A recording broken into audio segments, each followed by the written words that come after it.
আমরা এখন রঙের ব্রাশগুলোর বা রং করার তুলিগুলোর পুনরায় ব্যবহার দেখব।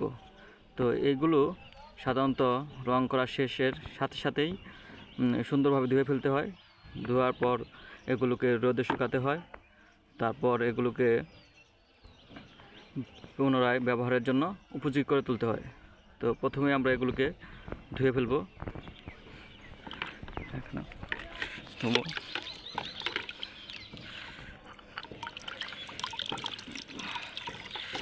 সুন্দরভাবে পরিষ্কার করতে হবে। এগুলো রেখে দিলে এগুলো তুলিগুলো একটার সাথে লেগে যায়, তখন এগুলো শক্ত হয়ে যায়, তখন আর ব্যবহার করা যায় না। এগুলোকে সুন্দরভাবে ধুলে এগুলোর তুলিগুলো সফট এবং নরম থাকে। এগুলোকে পুনরায় ব্যবহার করার জন্য খুবই উপযোগী এবং সুবিধাজনক হয়।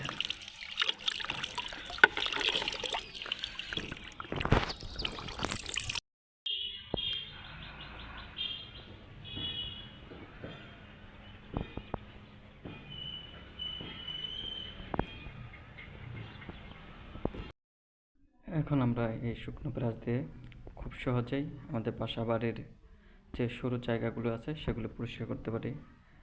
এছাড়া আমাদের যে বিভিন্ন ফার্নিচার রয়েছে সেগুলোর যে কারুকাজের সরু জায়গাগুলো রয়েছে সেগুলো কিন্তু আমরা খুব সহজেই এই শুকনো ব্রাশ দিয়ে পরিষ্কার করতে পারি।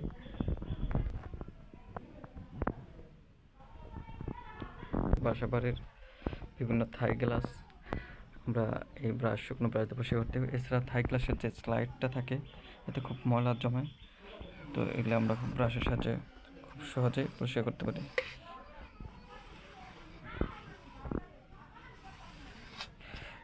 তো এভাবেই আমরা আমাদের যে ব্যবহৃত ব্রাশগুলো, রঙের ব্রাশগুলো আমাদের বিভিন্ন কাজে পুনরায় ব্যবহার করতে পারি।